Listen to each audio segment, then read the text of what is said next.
Welcome back to the CivilNet Podcast. I'm your host, Patrick Elliott. I'm joined today by a friend of the show and political commentator, Eric Hacopian. Eric, thanks for coming on. It's a pleasure. So let's talk about a year after the ethnic cleansing of Karabakh, 4 years after the 2020 Karabakh War. We're starting to see the first bits of footage of what Artsakh has been turned into, and it ain't pretty. Freedom House released a report, whereas Karabakh used to be partly free, so freer even than Azerbaijan, which was not free. They're now at -3. Artsakh is now the most closed-off place on the planet, more so than North Korea, more so than Syria, more so than Libya. And so what do you make of this? How has this challenged our understanding of what's possible, of modern ethnic cleansing, of occupation? We're looking at all kinds of contracts for construction contracts that are going to Turkish companies related to Erdogan's son-in-law. Most of the new hotels and stuff that they're building is Pashayev Holdings, which is Aliyev's wife, and the general Azeri populace is not allowed into these areas. I suspect. You have to look at this in a pattern of the greater context of history and how the state is run and whose benefits it is run for. You're going to have. This is a great tool for making money and specifically laundering money. I think they've built 3 international airports, or they're building 3 international airports in Artsakh within the surrounding areas, which is absurd. And we know one of them had a once a week flight to Baku from Zangilan, I believe, and that got canceled. So there's a lot of white elephants that they're building, which are essentially money laundering schemes. But I suspect they will never allow significant settlement there, because most likely what their plan is to turn it into what in South America they had the latifundios, which is big landowners and sort of agro-business type setups that are owned by the primary family. And we already have a 4-year track record, because there were the areas outside of Artsakh proper, or actually in Hadru, which they've controlled for 4 years, and there are very few people that have settled there, or they're settled in these Potomkin villages that are there on opening day, and then there's no there. So this is a state that in 30 years, and this regime has, outside of building a war machine and outside of building a propaganda machine abroad, has failed in every aspect of serving its own population, or actually raising the living standards of its population substantially outside of just whatever boom they got out of oil initially. So there's no reason to believe that they will ever succeed in transforming the area into much more than what it is today, which is a barren wasteland as a result of the worst ethnic cleansing in this century. What would you say are the long-term psychological impacts on Armenians worldwide, whether that's in Armenia, that's the diaspora, that's the refugees of Artsakh? I mean, how will the loss of Artsakh shape future generations? To be honest with you, these things never really kick in immediately. There's a time gap, because first you have a shock, then you try to make sense of it. Those images of last September will color politics of Armenia and this region for a generation to come. It doesn't show it right now because people think it's, there hasn't been a strong reaction to it. But the politics of this region is going to be, the Armenian politics is going to be who can make sure that they can never be repeated ever again, 1. And 2, I think there's going to be the primary political division in Armenia moving forward is going to be between 2 camps as things move forward. It is people who think that the last 4 years have been unacceptable and there needs to be a response to it, and people who say, well, I won't say it's acceptable, but it's something that we need to live with, and we need to move on in other ways and focus on other things. That's going to be the primary split moving forward in the country. And I think that's going to be the primary, and you see that. And if you actually look at the statements of the current prime minister, he's obviously he's not going to seek justice. He's not going to seek retribution for the incredible level of criminality that our people have faced. I'm not sure how viable that is politically. It's probably likely viable in the short run. I don't think it's viable in the long run. But that events of last September most likely mean that there's not going to be long-term peace in this region. Well, can it be argued that, given Armenia's weakened position, all this is just a ploy to buy time, to kind of get us back on our feet? I understand the language is unacceptable. It's a tough pill to swallow. I don't know what alternative we can possibly have given the state that we're in. I mean, we need 5 more years. Well, yes, on one level, but no one is saying, go start a war tomorrow. No one is saying that. But there's obviously legal mechanisms, political mechanisms. Us not going to the ICC is a humongous mistake. The ICC, under threat of the ICC, is what scares the regime more than anything. So here you have the instruments. Imagine if we had these instruments in 1915 that you can criminalize the Turkish state, and you don't use it. So in this case, that obviously you're not going to war. What you're saying is, what kind of case are you making for yourself, and are you willing to use all instruments available to you to seek justice? Justice is not the same thing as retribution. Seeking justice is an entirely justifiable act in this case, given the level of criminality that we have faced. And we know all the incidents. I'm not going to go over it. From what happened in Jarmuk in 22 with the POWs to you can criminalize the entire parts of the state in Azerbaijan, and not doing so is a humongous mistake. Let's take a look at Azeri society and the developments over there. You know that in the lead up to the 2020 war, there was a lot of, interactions between Armenian civil society and Azeri civil society. There was a lot of trust building, peace building, or so on. And the 2020 war happened, and all of a sudden, all these people that we had been closely working with, it's like their eyes rolled back, and they became, the greatest supporters of the regime.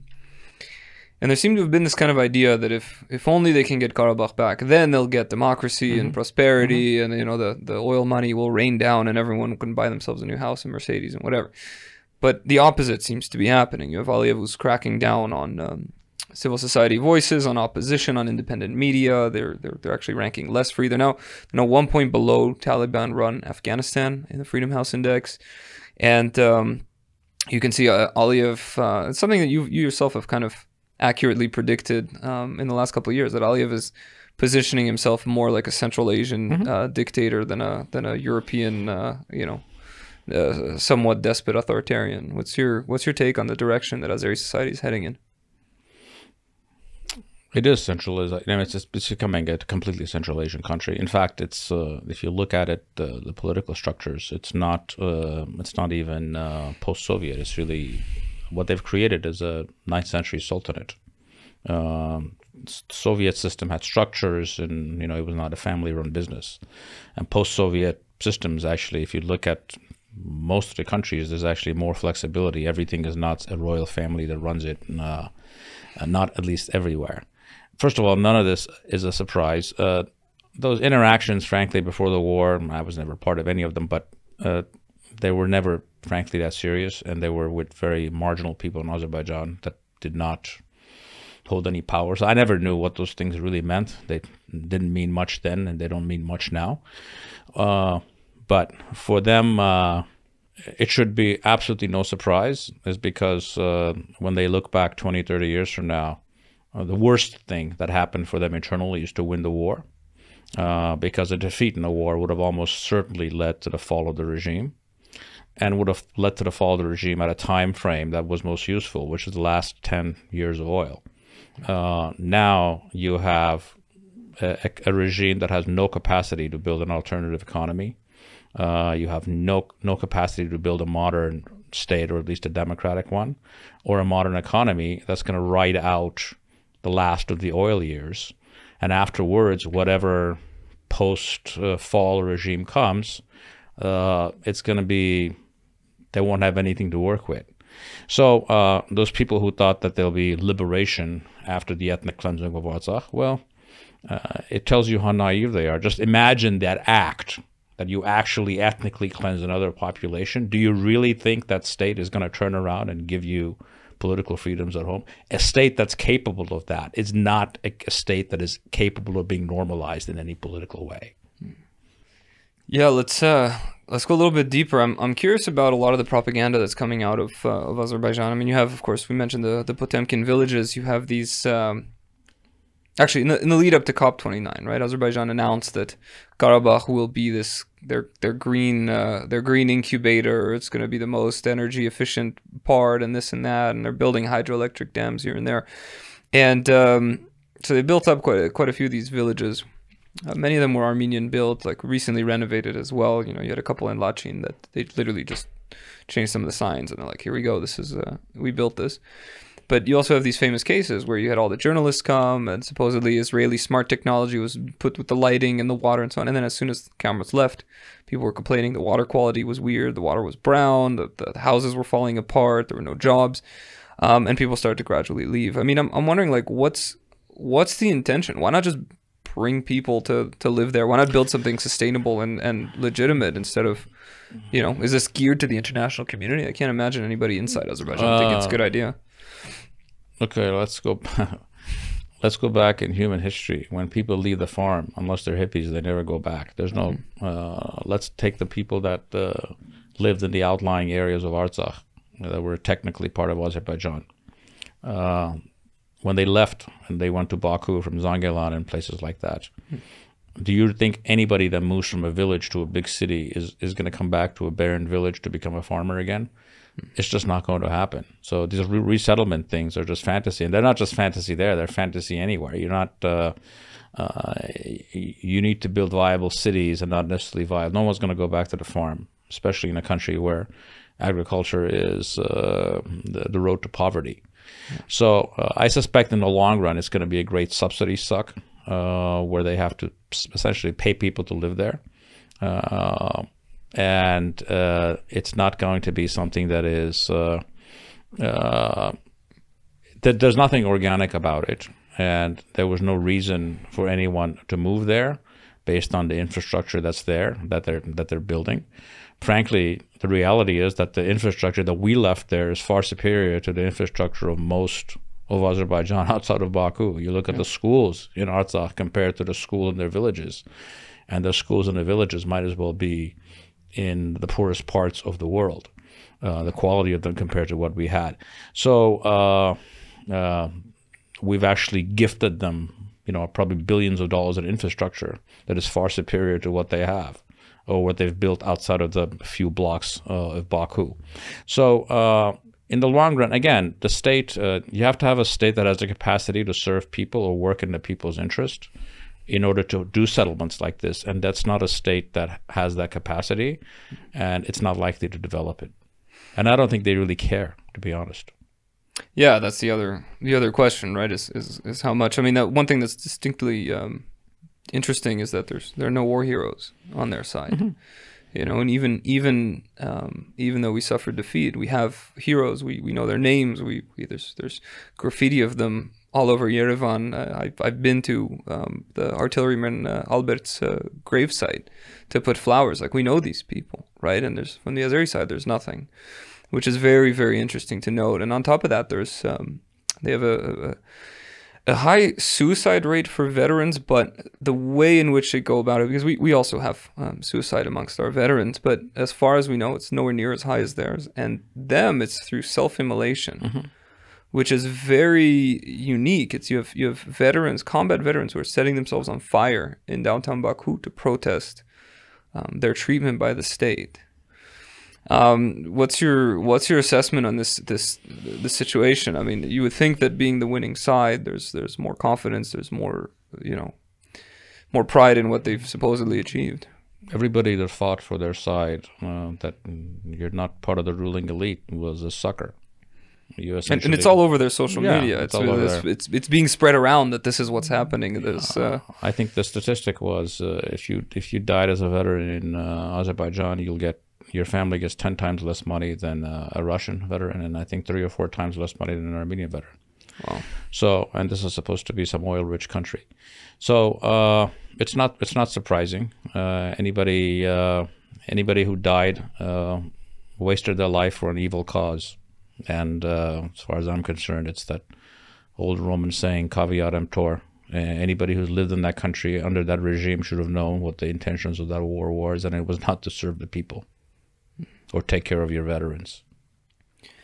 And what do you think in Armenia's political landscape now that we've lost Artsakh?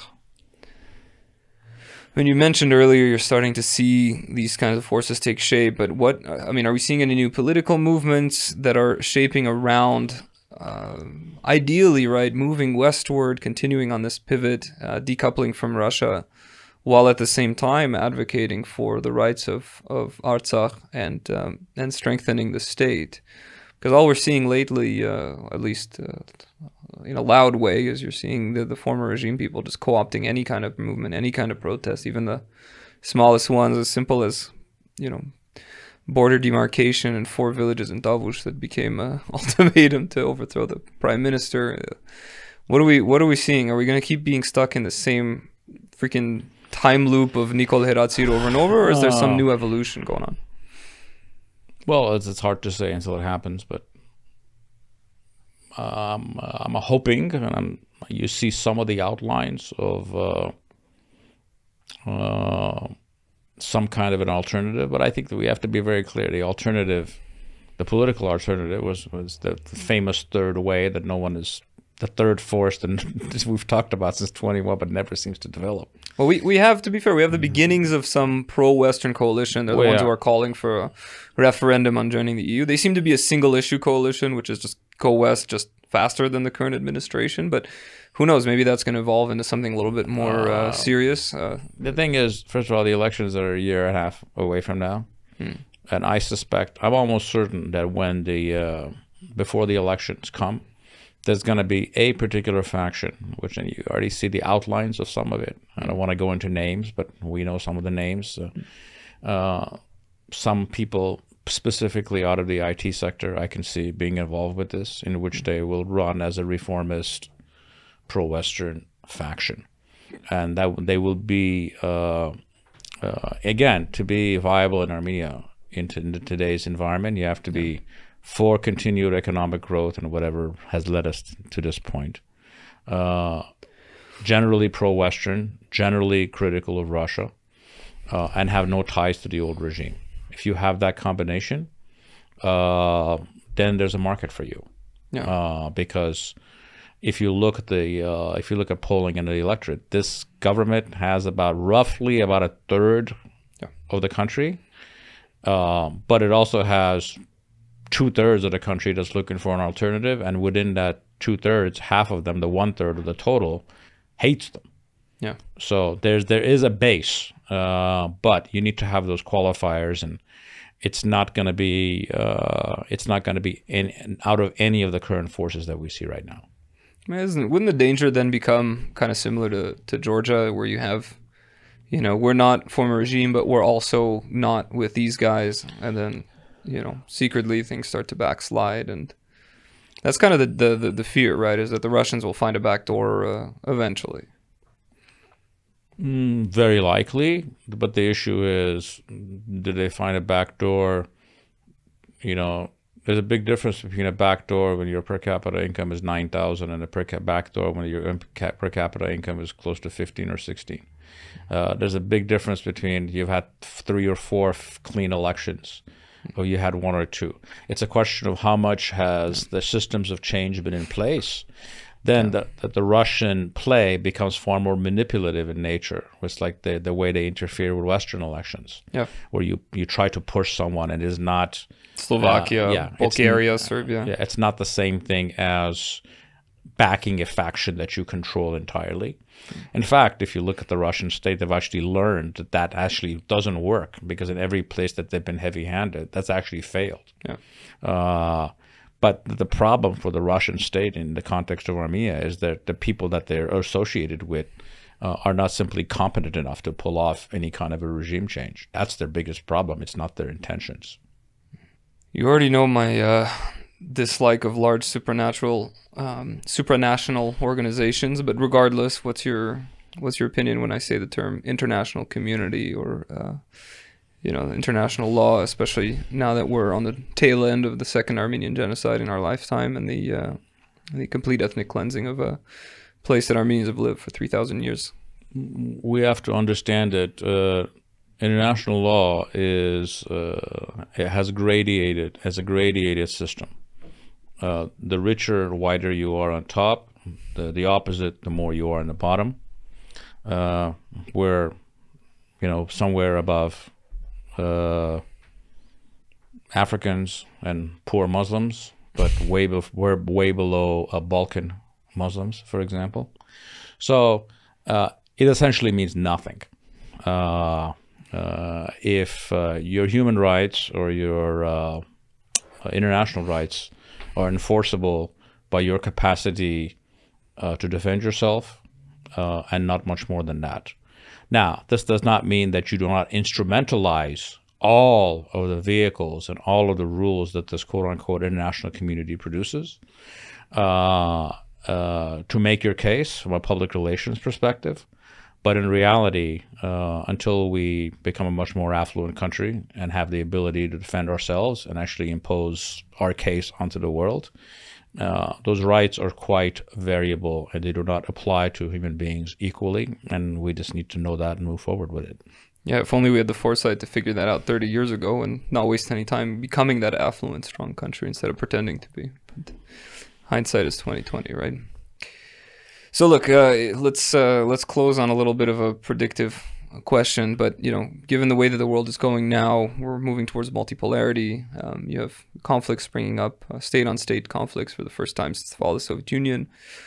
What realistic option does Armenia have to address the Artsakh issue, more specifically the right of return, all the property that has been lost, looking after the refugees? What kind of policy should Armenia be pursuing, and what are the pros and cons of these policies? Well, first of all, you can't control all the variables. First and foremost, you have to look at it internally. For example, not calling a donor conference for Artsakh has been a huge mistake. Not talking about Artsakh, it's a huge mistake because you're essentially laying political landmines that are going to blow up on us in the future. This is an issue that you cannot hide, that you need to deal with. Secondly, I think it's important to use every what I call non-violent legal procedure to press your case, specifically on the right of return and other things. I mean, even this week, not that I believe her, but even the Vice President of the United States running for office is talking about the right of return. So, and you need to constantly keep that there. You need to constantly talk about it and wait for the change in political environment, which is going to come. The issue is when it's going to come. So you need to have it as part of the agenda, and you need to, most importantly, for the short run for Armenians, to weaponize it. Again, the more we're talking about Artsakh, the more we're talking about the return of refugees and the criminality of last year, the less we're talking about all the things we don't want to talk about. And this is the one thing that I vehemently disagree with this government, because they think that signing this mythical peace treaty is more important than actually putting them on the defensive, when actually putting them on the defensive is the best peace treaty, because their signature on paper means nothing. Them being on the run and always being attacked for being the aggressor and their criminality is actually our best defense mechanism, not some mythical peace treaty that they will walk away with from 3 seconds. So it's a constant, what this means is that you have it on the agenda and you constantly work on it, and it's part of a systematic effort. And don't back away from saying what is right and what is just. That does not mean that you're going to war. It does not mean you're threatening war. It just means that you're willing to deal with the issues of Artsakh openly in Armenia, to integrate. But integration does not mean you give up your international rights. There's actually no contradiction between those two. So you have to have, there needs to be an Artsakh policy both internally and externally. Now, whether this government wants it or not, it doesn't matter, because that's what the country needs. And if they don't do it, it's going to come to their detriment. It's going to come at their detriment. Yeah, I would say that the only comforting part of all of this is that all things change. Yeah, now we're on the weaker end, but that's not always going to be the case. But opportunity strikes and we need to be ready. Yes, absolutely. Thanks again for coming on, Eric. Thank you. It's a pleasure. And thanks for watching CivilNet.